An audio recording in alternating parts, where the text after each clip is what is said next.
Yeah. Yeah. Welcome to J.Ill, a production of iHeartRadio. Yeah. Yeah. Yeah.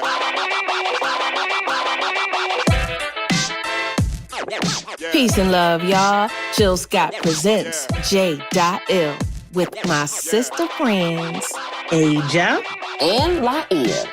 And I'm Jill Scott. Yeah. Yeah. Hello, world. What's up? Although this is new for you, this is something that the three of us have been doing for years. And we thought it's the right time to share what's in our heads and hearts with you. Because we want you to think, you know what I'm saying? We really do want you to start and spark conversation. We want you to maybe reanalyze some things. You know what I mean? Mm-hmm. Think it over. Yeah, Yes. think it over. Yes, indeed. See what's really going on in there. Yeah, I, for one, am really, really honored to be in this situation because who doesn't want to yak with their girlfriends and share it with the world? Mm-hmm. Many times I've wanted to share my multiple group texts with everyone.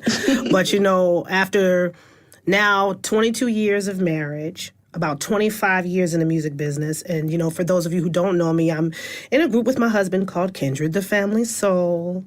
And and we have 6 whole kids, 6 whole children. And, you know, just living in this world and being a creative and experiencing this. And, of course, you know that I've known Jill Scott for almost that entire time, actually longer than that. I've known her since before I was ever even married.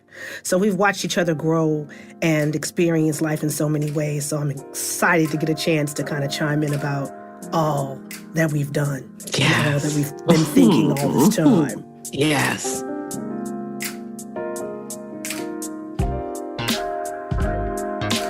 I always consider myself fortunate enough to even have these relationships with these 2 women, number one.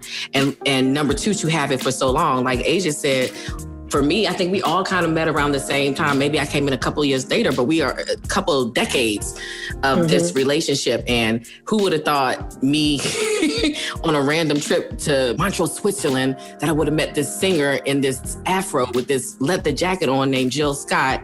And that would have developed into this sisterhood as I moved to Philly randomly and became this radio host that I could always depend on. And it's so crazy that I could always depend on not only Jill, but Aja just as a radio girl in Philadelphia. Like whenever I called, y'all answered. And even outside of just work, we played, we had fun, we laughed. We've been to shows together. We done kiki together. So it's just a privilege to be able to not only bring that energy and that spirit, which so many sisters enjoy with their girlfriends, to this place, but to also share just all aspects of y'all who people just really don't know. They just don't. You think you know Aja and Jill?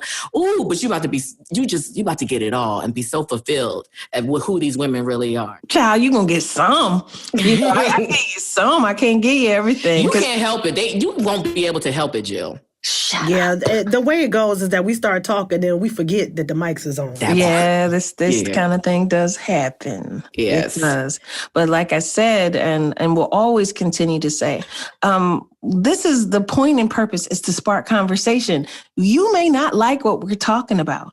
You may love how we communicate between each other and what we're saying. You might. But we're going to give you references. We're going to give you some interesting perspectives. Mm-hmm. The goal is to spark that conversation and to get us thinking and moving.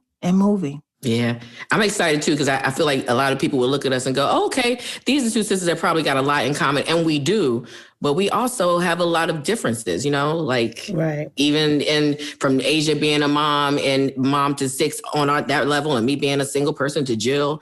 Whatever we gonna drop 2 about your status. Divorced. Okay. 3 times engaged. Bring it, boo. Honesty. Okay. Yes.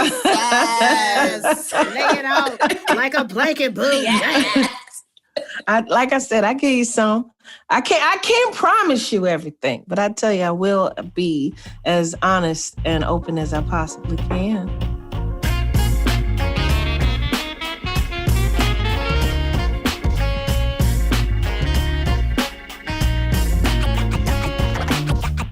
are going to be talking about love and pretty much every aspect of existing.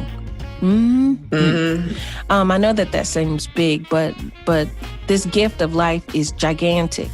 And I believe you got to investigate the thing in order to understand why are you here? What is the purpose and point of your existence?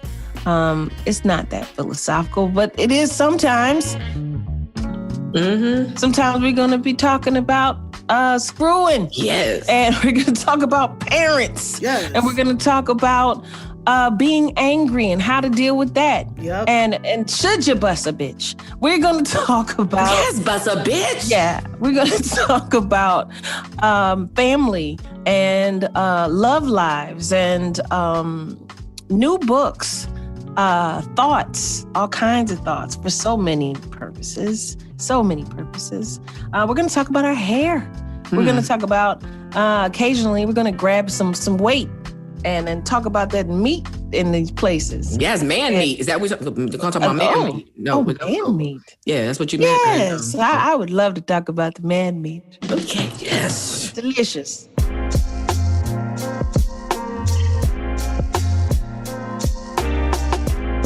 And of course, we don't want to bother y'all with just us, even though we're enough. Amen. Amen. But we're definitely going to be having a few guests on. They're going to be sharing some of their experiences with us and, opening up our minds and hopefully opening up yours and cackling.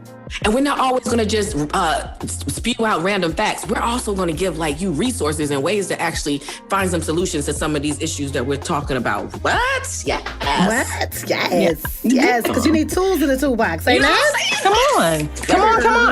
Come on.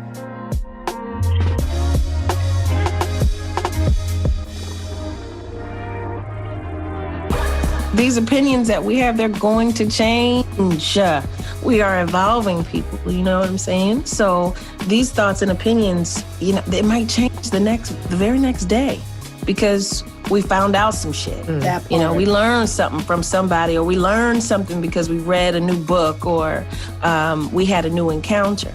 So, Amen. Yes. Very much in this whole culture of canceling people, you're going to do yourself a disservice.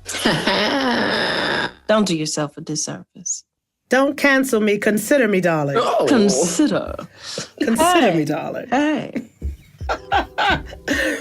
Well, now that you know about us, let's go. Talk your shit, woman. We ready. Let's get into it.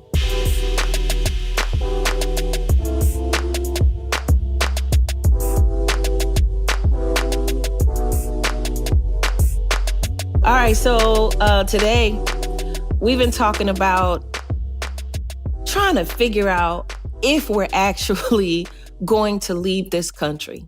Real rap. Like, what's happening here is so mind-boggling, and what's been happening for so long. There's been police brutality in the United States for longer than you can name, since the beginning. Since the very beginning of this country. It's been here. We're dealing with drug addictions. We're dealing with prison systems, since the beginning. And here we are in 2020, and we're trying to figure out, are we going to stay here? Because it's a big world. What you think, Laiya? It's funny, Jill, I always wanted to have a place somewhere else. In my mind, I was like, yeah, I'll have a place somewhere like Brazil or Morocco or something like that. But, it's interesting because post-COVID, you got to readjust everything. Right. If you just think, shout out to everybody who's been to the Blacksonian, I like to call it, the National Museum of African American History and Culture in D.C., you realize that all these different perpetrators of this slavery situation, that narrows down your choices. Mm-hmm. Portugal, Britain. Pick one. Exactly, because they're going to have all the same problems that we have, right? Like all the places that they colonized and the places. Right, and the places. Mm-hmm. So that's where it got confusing for me. I'm still in the shoes. It was going to be Canada, and then my man came out and he had the blackface. Where are we safe? It was going to be Canada, but I felt like for me, the heat situation, I feel like if I got to go someplace permanently, I just can't deal with winter. So I was like, you know what? Right. That cut out a whole half of the world for me. I was like, I said, that's not going to work. But, you know, Canada was definitely in the running. I just was like, I can't deal with, you know, because as far as their politics and everything is concerned. But the geography was the issue for me. So, of course, I started trying to move below. But then the anti-Blackness is strong in the earth, right? Yeah. Mm-hmm. So everywhere I was looking, I was like, man, dang, you know, you got to look between the lines. And you just like, wait a minute, I've been dealing with all the same stuff no matter where I go. That part. That part. The same damn stuff. And so it kind of leaves you thinking like, ooh, what are we going to do? So you find yourself the lesser of the evils conversations. Right. Right, exactly. Mm-hmm. And I you know, and I found myself thinking about, well, what does that mean? And what does that place mean? And honestly, it's the Black culture of it all that makes it bearable. It's like, that's how I bear the anti-Blackness, is being able to be in my space with my folks make it better. And if I go somewhere where they're not, and I'm not saying the diaspora, I love the diaspora. You know what I'm saying? When you go and you see a brown face is a brown face, a Black face is a Black face. But that person that has the shared experience with you, you know what I mean? Like that place where you can have, when you say nah later and they know there's no W in that. You understand what I'm saying? I do. And so with much deliberation, I have to stay. Age is staying. I'm staying. Age is staying. Forgive me. I'm a garden variety Negro and I have to be with my people. Okay? Are you in the best state and city for your people? Because, you know, there are some cities offering you to come move there. I was just reading an article on Travel Noir. So I was curious. I was like, what about like in the country? Would you? I could do the country because y'all know what I've been looking at, though. They got this whole community of people. Now hear me out. They call them schoolies, right? Where they get school buses and turn them into tiny homes. It's a whole community, y'all. Check, it's a hashtag. Schoolies with a K. SKOOLIES. Schoolies. Got toilets on them, don't they? They got toilets on them. Girl, you could put what do you call them on the top that catch the sunlight and let you watch TV? A solar panel? A solar panel. That. I don't know, baby. Mama likes space. I love having some space. That's a thing. And I thought about that. I looked online today trying to find a house in Canada, looking in Toronto. And I was like, well, wait a minute. I thought it was cheaper. Wait a minute. Oh, no. If I'm trying to get, 5 or 6 bedroom house, with 5 bedrooms bathrooms or more, I'm like, wait a minute. I don't think I'm quite ready. I don't think I'm quite ready. The prices for something that I would like was upwards of $4 or $5 million. Dang. You know what I'm saying? Like, today. And then on top of that, I don't know Canada like that. So I don't know what neighborhood that's in. I found an article about how Caribbean countries are selling citizenship to Americans who want to avoid the travel restrictions. So I was like, would you consider like an island? So St. Kitts is offering a package of 4 people for $150,000. St. Kitts. Places like St. Kitts. I think Barbados is doing this as well. I had a 3-week vacation on the island one time, and about 2.5 weeks into it, I was like, all right, ready to go home. So,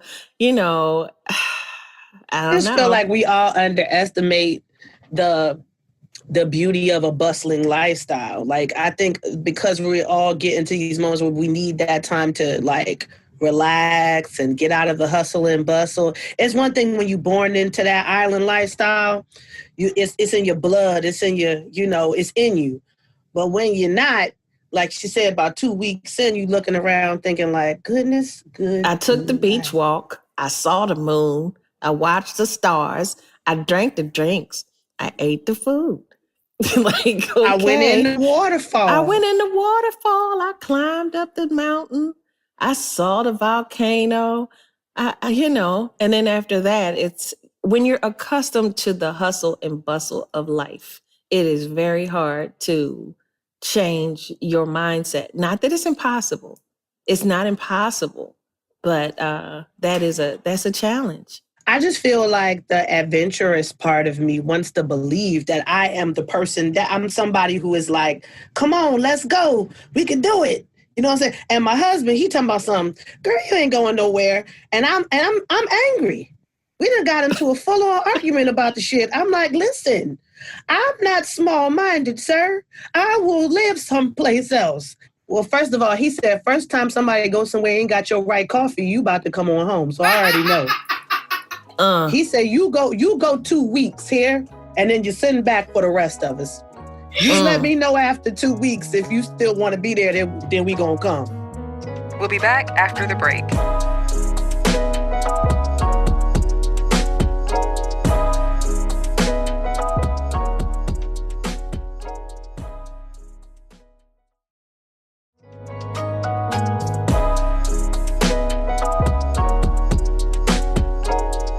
I've really been considering Holland, and we're like, what about Pete? What's his name?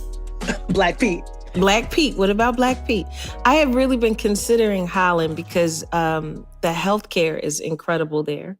The education is world ranked, in the top 5, if I'm not mistaken. And I like, when I'm there, I like this sense of peacefulness that's all around me. I love that the food is healthy, that it is really well hydrated. They don't do the GMOs. They don't do MSG. They don't try to kill people. They want them to be healthier. Everybody's riding their bikes around. There's so many kinds of museums. Every time that I've been, it just felt like a real peaceful existence. People go outside for lunch and eat lunch under a tree. Like, that's what's up. There's a difference between existing and living. And I feel like when I'm in Holland, I get an opportunity to live and frolic. We have an expat that's in Holland. I'm curious how, because Black Ice, the poet, he's been living there for years. Right. Yeah, I have a friend who just moved, actually a activist who does like a lot of work here, and had to roll out, couldn't take it no more. Went to Holland, yeah. Mm-hmm. Yeah. I think that's the thing, that a lot of people, who people are just really exhausted. It's so much to bear. I'm not saying that we have to bear any more than our ancestors. I'm just saying that we are still carrying, after all of this time, we're carrying the weight of history, and we're carrying the present, and we're worried about the future. I had a psychic tell me a few days ago that Trump was going to win the election. And I said, the fuck? Are you serious? That we have to leave. Like, that would be it. He predicted it last time. And I just couldn't. I was like, nah, never. Listen. Do y'all feel guilty because none of us have said any country in the African continent? Yes. I don't feel guilty because Africa was first on my list. But like 70% of Africa is being run by the Chinese right now. They're running to kind of get their whole continent back country by country. And not saying that doesn't mean I can't find a good quality of life somewhere on the continent. That would be crazy for me to say. But yeah, I guess for me, my Blackness ends up leading the charge. That's probably not a good thing. Because I love, honestly, Jill, for real, I loved what you had to say about the carbon footprint issue, healthcare, because we got to get old, right? So who wants to get old somewhere where they don't even take care of people at? So right. I'm with that. Like, it's bigger than just, it's bigger than these issues. It's overall, like the way that the government is run, the way elections are run, the way schools and teachers are being neglected. And disrespected. Oh, for sure. The way the healthcare system works, like the whole regime is not for the people at all. If you're dealing in a capitalistic society, the goal is to get that money. And there is really not much else. Well, the gag is it was that way before Trump. It's been that way. I think Always all of is us, my point. all of us feel so like, concerned about the Trump issue because he's taken a bad situation and exacerbated it. But really and truly, we were pretty bad off before then in terms of these same issues. I mean, My healthcare was cheaper. was it really? Because Obamacare did not really drop my bills. And honestly, I paid less money under the system that existed before. And I was a self-pay for many, many years. So I am I'm supposed to be the poster child for that situation. But that's another conversation. I will say this much though. That imagination part, thinking bigger than just dropping the bills a few or having this particular kind of schooling available to you. But that radical imagination conversation, I think that's at the root of this whole conversation about where would you go. It's more about how would you like to live? What is the life we imagine for ourselves? And really, how do we make that happen? And that question, the answer to that question involves so much more than picking up and leaving. That's amazing. That's the brilliant agent. Come on, girl. She is and has always been brilliant. And when you married your husband, I liked him so much more because of it. I know that's right. Girl, This he knows. And he's so very happy to have made this addition. Good man, good choice, good choice. I think you're right. I think you're onto something, AJ. Like in this radical imagination, what exactly would you want? I know that I've really been on this trying to find a way to live. What does living mean? Not just, going through life. Living. What does that mean? I see people, they're out there having picnics and stuff, just as peaceful, just flowers all around. I said, look at that. That's nice. I see the children in the backyard in their pool, and I can hear them laughing, and I said, that's nice. I see kids. I go to visit Harvard, and I look at all of these young minds, and they're so focused on their education and being brilliant and intelligent. And I said, "Ooh, that's nice." I go to communities, and it's clean. It's no junk on the ground. It's no garbage everywhere. I said, that's nice. That's what I want. Mm-hmm. That's what I think this whole, American Pie thing is. That's what I think it is. And I want it. I want that. I don't want to have to worry so much. So much. I worry about my child. I worry about my family. I worry about y'all. Where are you going? If you get stopped or pulled over, I worry about you. I pray for my friends and my family. Like, good Lord. This is it's like a state of constant fear. But they said we are the worst country for that. I just read this is the worst country to raise a family. I just saw that. I think we're number 2 in the world. You're talking about places that are in the middle of war. So are we. Well, yeah. We're talking about places with extreme poverty. We got it. We have it strong, except our television, our quote unquote propaganda, shows us, where everybody's doing great. Everybody's rich. Everybody's got a Bentley. Everybody's balling. And that's just not the case. It's just not the case. Teachers should be balling. Shit. Oh, for sure. I mean, I think that, the whole thing with the PTSD and how, the result of having to live under this high stress, it shows up so much, particularly in Black women, but obviously in Black families. It's just like, you don't have to go that far to find the heart disease, the diabetes, the asthma, the X, Y, and Z, and the what. I actually heard Angela Davis talking about it, how the idea of using joy as a revolutionary act and about how that is a way to counteract some of the high stress, because so many of the activists of the past, they had to deal with the realities of drug use, of sadness, depression, all kinds of other issues with mental health, around the fact that they just didn't incorporate self-care as a part of their revolution. And that's something I think that we have, or as the generations have gone on, have added more of that. And we have our young folks to thank for really taking that and running with it.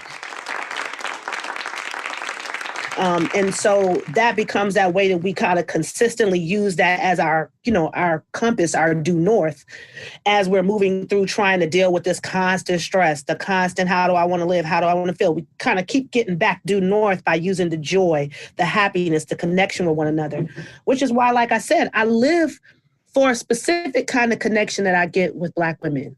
I just live for that. And I'm not 100% sure if I could get that someplace else. I mean, obviously with technology and everything like that. But one thing about this whole pandemic is I missed that connection with my girls. I missed that connection with other women. Shoot, I'm in the West Coast. I missed that connection with Black women. For sure. I missed that connection with Black women. And so for me, part of my living is about, and my imagination is about, how do I make this world a place where Black women can feel even better about themselves and be even more of a resource and an energy source for each other. You know what I'm saying? Because you guys really, y'all do it for me, truly, truly. I wouldn't even be in this conversation today if it wasn't for that energy, period. More Real Talk after the break.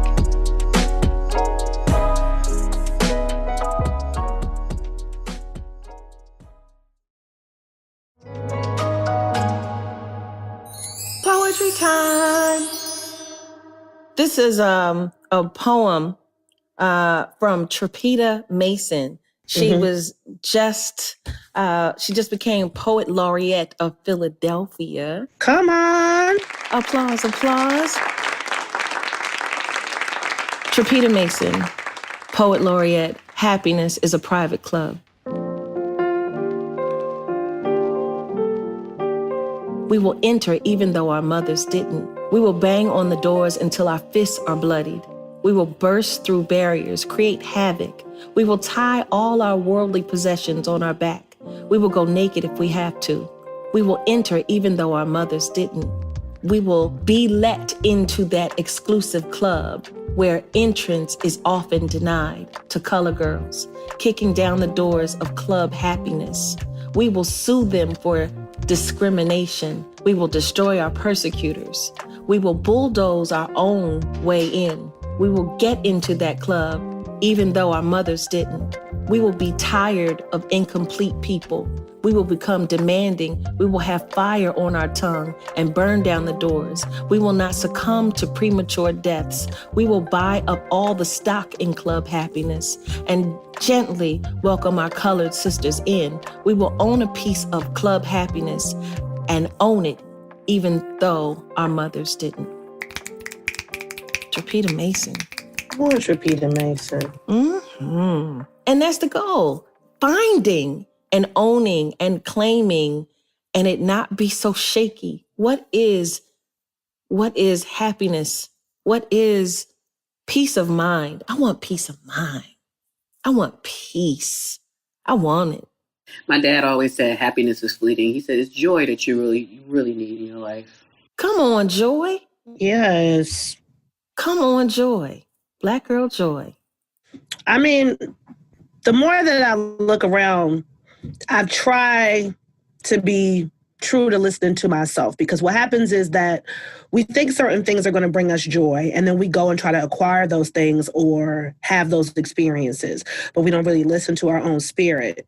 And oftentimes for me, well, anyway, the lesson or the class that I'm in right now is really being true to that voice inside me. So I know where my joy is, because, I mean, we talked about this in other conversations about what we believe is the pathway to joy, or what we think is going to make us happy. And oftentimes we do that stuff. And I know I have. I'm just done with that. I'm ready to really listen to every little nuance of that voice inside my head. so that I know her really, really well. So that my joy and whatever brings me joy is based on her. It's not based on anything else or anyone else's joy, anything that makes anybody else happy, anything that people say is supposed to make you happy. Like, I don't want any of that in my head. I want to quiet all of that. All I'm interested in is her. I want to know her so well. Yes. That's where I'm at. Oh, I feel like what's Jada's daughter's name? Willow. I feel like Willow right now. I was like, yes, yes, yes. Yeah.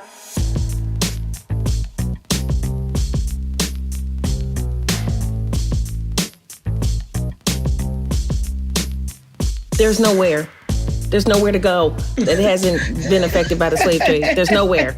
We own the world. There's nowhere. Yeah, because I wasn't going to get into Holland and the Dutch and the South Africans. I wasn't even going to get there. I know. I already knew, so I was like, let's not go there. But Holland is known for being tolerant. And somebody said, do you really want to be tolerated? I'd rather be tolerated than discriminated against. Yeah. I would rather that. I do believe. I mean, for me, it was the Dutch people calling themselves Africans. That, for me, that's what it was for me. But again, like I said, that is not the conversation in which we is having. I will say it doesn't resonate to me. I remember watching I'm Not Your Negro, and Baldwin said there was nothing of America that he longed for. Not a hot dog, not a nothing, not a no. It was like not a nothing. And yeah, so it's like he did not long for anything of home. And I can imagine why he did not. Obviously, he experienced something different than what I did. But it doesn't resonate. You know who? Toni Morrison resonates with me because she didn't go nowhere. She found a lovely lake. A lovely lake? She found a lovely lake. A lovely lake. Yes. She wrote the most beautiful work of art after she was 40 years old. Well, she was close to 40 years old. She found time to write that thing at 5 o'clock in the morning before her kids woke up. Mm-hmm. She wrote those books in traffic, driving to her job. For me, she found a freedom that nobody could touch because she took it everywhere that she went. Amen. That's what I'm talking about. That's what I want. To that feeling, that ownership of peace of mind. And unfortunately, every time I turn on any level of social media or anything else, there's always something, proclaiming that I can't get what I want. And I'm not saying that I can't. I'm just saying, damn it. I'm tired. That's the truth. I am. It's hard. We're all exhausted in so many levels. People act like you can't be beat. Like you don't, I'm never tired. Come on. I feel like I need permission to feel beat. Okay, so I give you permission. I give you permission to take the weekend, take as many baths or as many showers as you want, and not answer the phone unless you want, and sleep, and maybe masturbate once or twice if you feel like it. Twice? Oh, I'm just saying, if that's what you want, to not answer the door, to maybe not even wash your ass for the whole weekend if you don't feel like it. I give you permission to just read if you want, watch movies if you feel like it, sit in quiet if that's your mood, so that we can get up and do more, try harder, speak louder, fuss, make a riff in this dumbass water. Continue to be the most strong woman on the planet. We always have to be so strong. I give you permission right now. Folks need to cry sometimes and scream sometimes, Church is not the only place that you get to do it. Oh, yeah. I'm definitely in a class right now about two things. I'm in Nap Ministry 101. There's that. And that's not my word in that I keep ministry. thinking these are real classes, Asia. I'm sorry. Oh, no, I'm sorry. So let me just say this. I have an aunt. I have an aunt who, whenever she's like really in a life lesson space, she always says she's in a class. I like that. And so, yeah, I get that from my Aunt Jackie. Peace to her. But yeah, that's number one about that NAP ministry, which is, like I said, not my concept, but certainly it has touched me. But the other part is, owning my weakness. Like, shit, I'm tired and I'm weak. And I have to speak those things sometimes. Sometimes I have to talk about that. And actually, I'm gonna put this out here too. A girlfriend of mine sent me a clip from Alicia Keys the other day. She was on a live or something like that. And she was talking about watching like this anime TV show. So that was the basis for it. But the character in the show had to kind of come to terms with her fear. And she talked about how a lot of times, and much like weakness, a lot of times we feel like we don't want to give our weakness or fear a name because we feel like we're going to give it power, or that we can't give in, because if we give into it, somehow we won't come back. Sometimes it's the speaking on it, the getting it out, the talking and saying it exists that helps to deny its power. Mm-hmm. I think that I'm with that. That's the class that I'm in. Like I said, is about that in terms of my weakness, what I'm not able to handle. And I've even gotten into talking to my kids about it, which, truth be told, it was grief that did that. When I lost my mother, eventually I had to tell my kids, I don't have it today. And I hadn't done that before. I had not ever said to my kids, I do not emotionally have this for you today. Like, I can't talk today, and that was freeing beyond belief.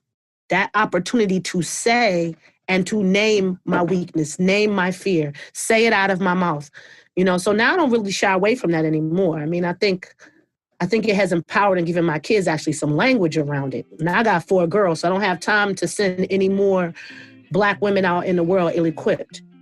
Somebody cue the applause. Ma'am.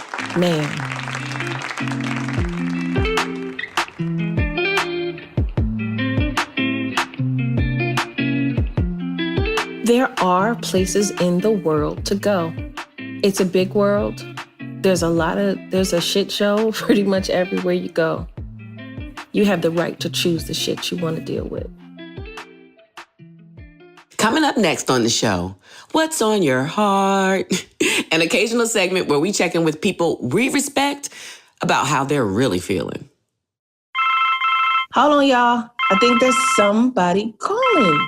That must mean it's time for What's on Your Heart? Hi, Dr. Blay. Thank you so much for calling in today. Would you mind telling us a little bit more about yourself? My name is Dr. Yaba Blay. I am a scholar activist, a professor. I prefer to say an educator because it's not limited to the college classroom.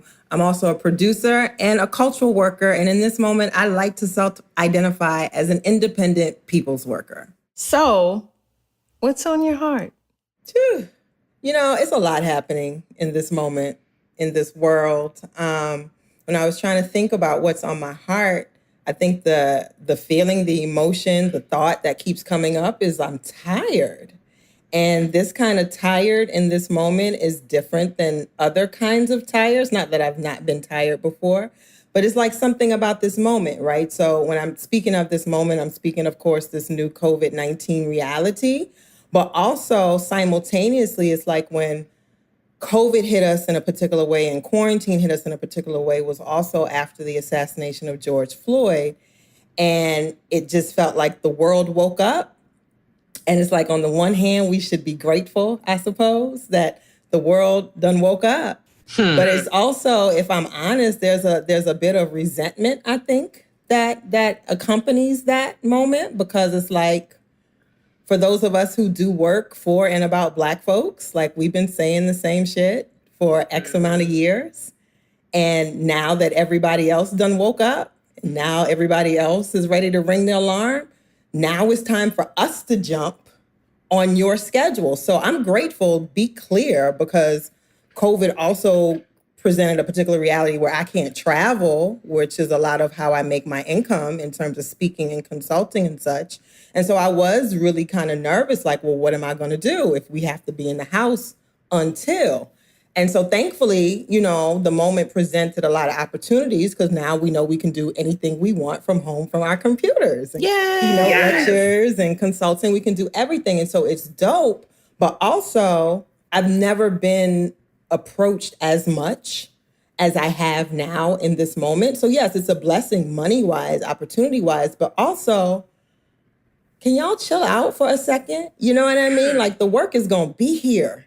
Like this is life work. This is long-term work. But right now, you're antsy. You're aware. You want to do something. You want to make a statement. You want to help the Blacks.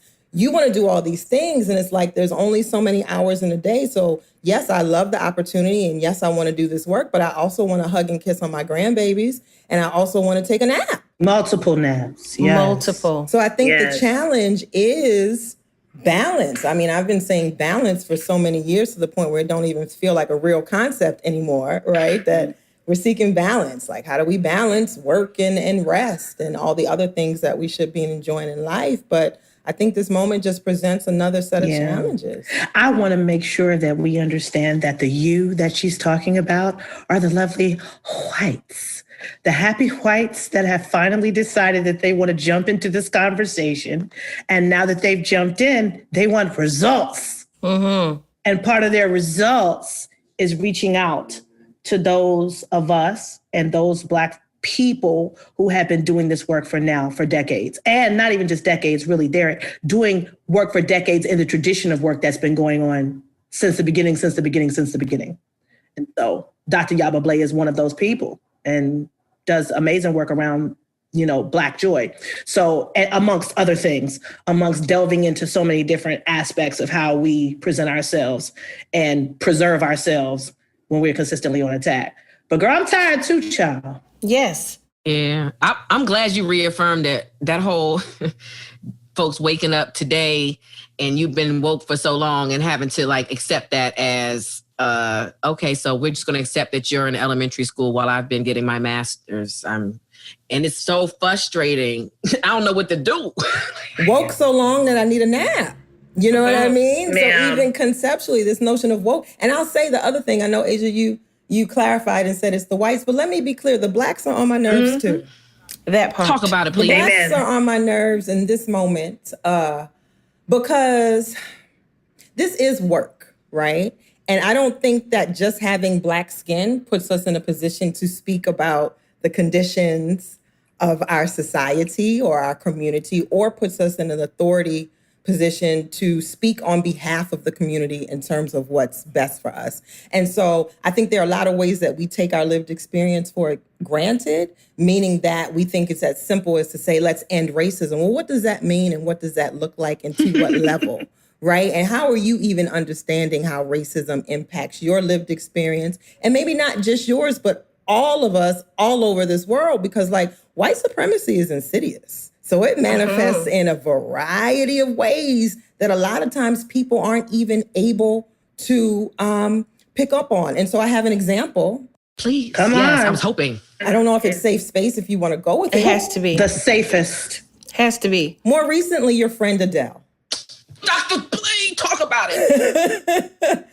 Adele with the Bantu knots and the celebration of Carnival, right? And so the Jamaican bikini didn't bother me, do you, right? I'm very familiar with my Jamaican brothers and sisters, out of many, one people. And so I know the vibe in terms of being very accepting, and embracing of a multiracial, multicultural identity, which is cool.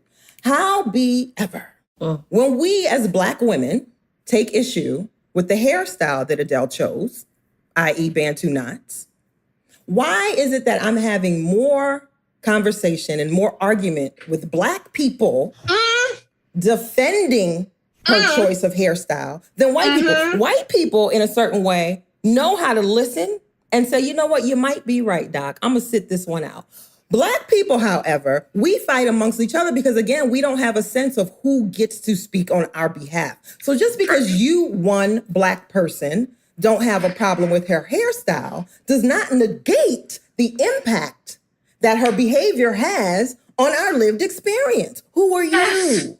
Now, somebody else might ask, well, who are you? And I'm going to tell you who I am. Laiya's catching the spirit. Come on, tell us. But it's somebody who studies. Because again, when I talk about exhaustion, I think people might think that race work is just something that every Black person should be able to do. Like, I have a whole PhD that required a whole lot of money and reading a whole lot of books and sitting in a whole lot of classes and writing a whole lot of papers and doing a whole lot of shit. Like, I've been trained in this work, and that training didn't end when I got the degree. I'm still doing this work. So if I come to you and I give you an analysis and I say what she's doing is cultural appropriation, why are you, one Black person, now arguing with me about you not feeling away? That doesn't change the impact of what she's doing. It doesn't change the fact that she needs to get checked. So on the one hand, you want us to fight. You want us to be on the front line. You want us to chant and cheer Black Lives Matter so long as you're comfortable with it. But when your one white friend crosses the line, now it's time for us to save her. It's like the one Black person that's okay with their one white friend saying nigga all day long. Just because you gave them permission to say it, they're going to get punched in the face when they go away from you out in the community. I'm trying to tell people. You can't save them. Ain't no cookout invites. Not a single one. Not a single one. Part of the exhaustion is like, I've been trained how to fight white folks. And white folks, I'm not saying that I want to fight you, but I'm saying that I understand the defensiveness that comes when someone is talking about racism and white supremacy and a system that you ultimately benefit from, whether you choose to or not.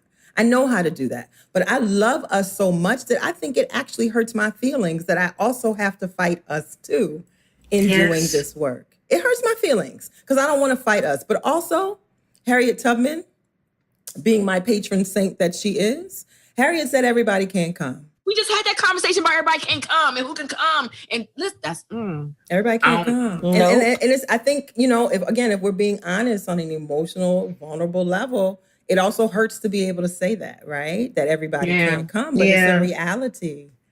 Everybody can't come. And so I might not respond to your comment. I might not respond to your email. I might not want to talk to you about it, brother or sister, because to do so is to actually waste time and energy that I don't have.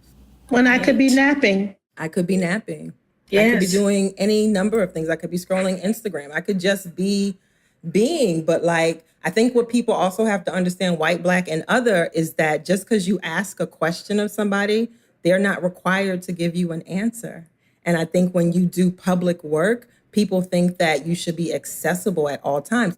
But I literally sat there and I counted, I blocked over 100 folks that day just because, and I'm talking about Black and white, right? Because the other thing, again, this hurtful space that becomes created in the space of Adele, to have folks who are Caribbean come and give their explanation and their excuse of her behavior. And then it become a conversation of, well, you're not Caribbean, so you can't speak. Or you're not Jamaican and therefore you don't understand. Or to say to me, you're African American, but actually you don't know me, right? So we all have Black skin, but we all have different backgrounds. I'm actually not African American. I'm Ghanaian American. Not that that puts me in any other position, but it is to say, if you want us to understand the nuance of your identity, understand that we all have nuance in our identities, right? My people from Ghana, they were colonized by the British. Do you know that right now in 2020, if you go to court in Ghana, the judges are wearing powdered wigs? And meanwhile, folks are sitting here during COVID talking about where they want to escape to and they going back to Africa? No, where they going?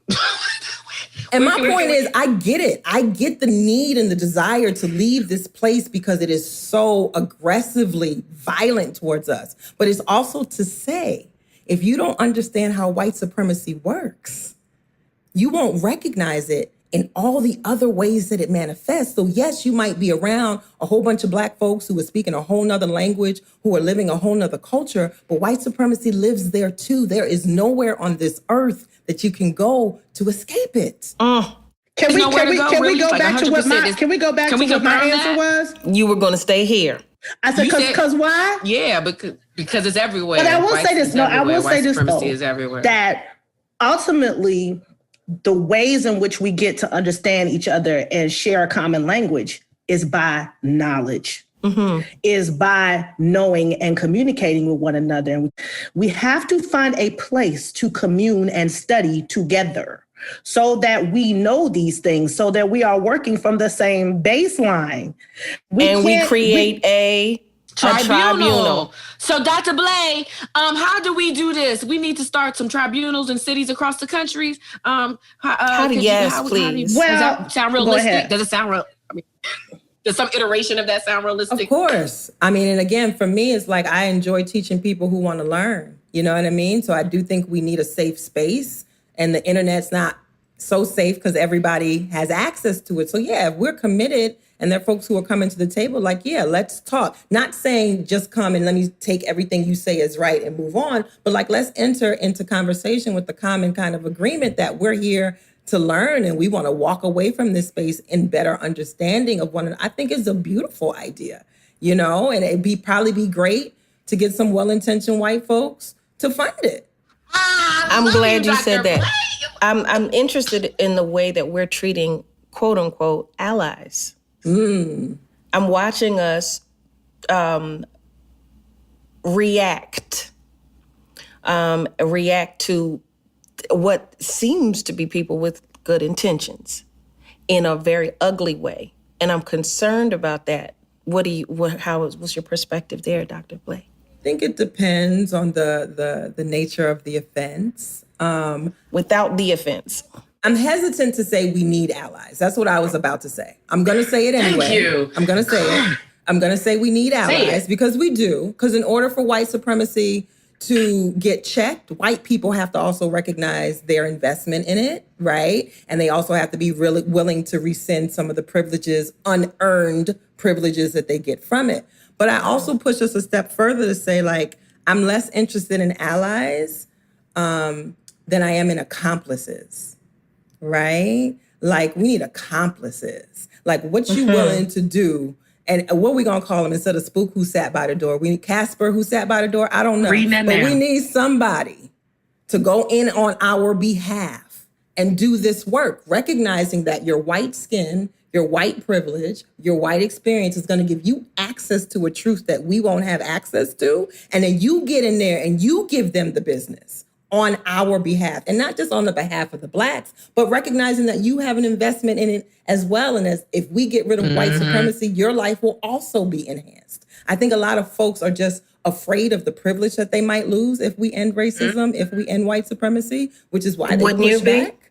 Oh, of course. Yeah, that's why I feel like if you have an ally, you know, or an accomplice, to be respectful. But I need to see your papers because I'm not just going to call you. I think we all need to decide that you're an ally. You can't be telling me you're an ally. You can't, none of that. You can't have one Black friend that said he an ally. No, we need to discuss this as a collective. Fair enough. They need to be vetted. And what does an ally mean? Just because you have liked something or you have posted something, or are you in these streets? Are you doing it in your dollars? Like, what does that? It looks a variety of ways. And I think that's ultimately where we have to push us all, right? That you don't just get to self-identify as an ally without, because, you know, intentions are great, but impact is greater. Well, I'm going to say this real quick because I know I ain't going to be speaking last. So let me just say this, okay? How you know? How you know? Oh, listen, what I'm going to say is this, that it's not that I'm not interested in allies or accomplices. That's just not the place that I'm going to push my particular energy. What I'm going to say is this, is that my responsibility, or what the responsibility I feel like I want to take, is quieting the messages and the white supremacist messages in my head and shifting my own lens as much as I possibly can. And I realize now how difficult that can be and how much the personal inner work does affect how the world changes, because we interact with so many people on a daily basis and we interact with so many people throughout our lifetime. And it's those interactions that begin to shift and mold how other people think. Children, older people who may need to shift and incorporate certain evolution in their wisdom. All of those things are important, as well as just having radical compassion for my own folks. I don't have time to help other people accept something that my own people are suffering so much behind.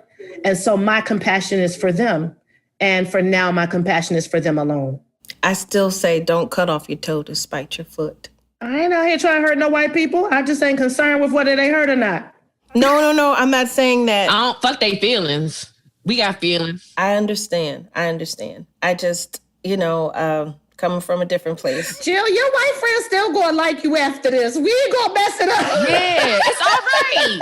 and they don't like you more because what I've learned is that the good white people love a good revolutionary as fucking public enemy, as dead press. Like, they love a good revolution. I know. You know what this is. Yeah. I'm just saying that I like to believe that we are capable of using all the tools in the shed.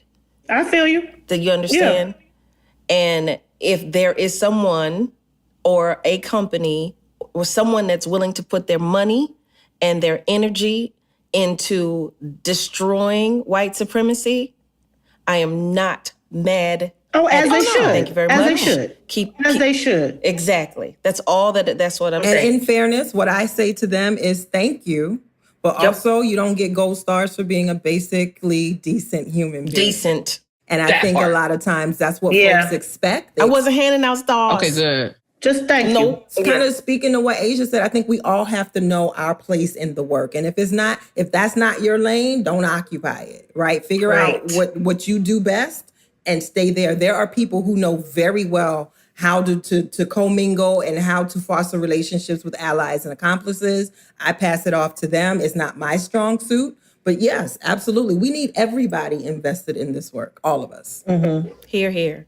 Please inform us of your books so we can purchase. Okay, so my first book, One Drop, Shifting the Lens on Race, I actually printed it independently back in 2013, and it is now being re-released on Beacon Press, and it will be available for us as of Black History Month. And by the time this show airs, we'll have pre-orders available on Amazon. And so that's One Drop, Shifting the Lens on Race. Other than that, I'm on Instagram way too much. I do a lot of stuff on there, but for more information, you could check my website, yabablay.com. Thank you so much.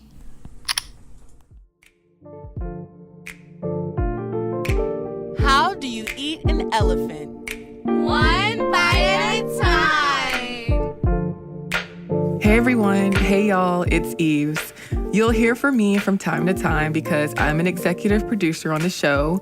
We are nearing the end of this episode, but Jill, Laiya, and Aja want you to know that they're not just on here talking shit, as Aja would say. All right, so y'all might have heard this saying before, how do you eat an elephant one bite at a time?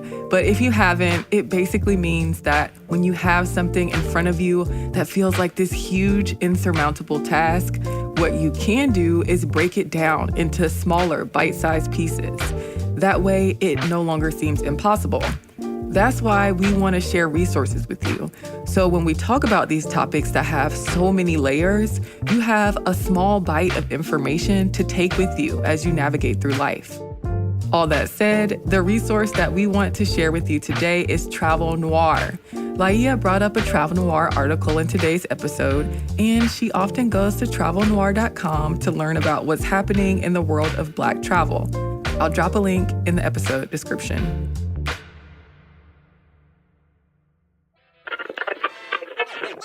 Thank you for listening to Jill Scott Presents J.Ill, the podcast. Yeah. This podcast is hosted by Jill Scott, Laiya St. Clair, and Aja Graydon Dantzler. Its executive producers are Jill Scott, Sean G., and Brian Calhoun. It's produced by Laiya St. Clair and me, Eve Jeffcoat. The editing and sound design for this episode were done by Taylor Chacoin. I didn't say this part about Nina Simone, her moving to Switzerland. When I had the privilege of meeting her, thanks and shout out to Deanna Williams in Philadelphia. When I had the privilege and honor to meet Nina Simone, she told me that I should leave here, that I should leave this place, that America would never understand me. I was like, damn, that's the greeting? You know what I mean? Like, that's the greeting. You should leave here. J.Ill is a production of iHeartRadio. For more podcasts from iHeartRadio, visit the iHeartRadio app, Apple Podcasts, or wherever you listen to your favorite shows.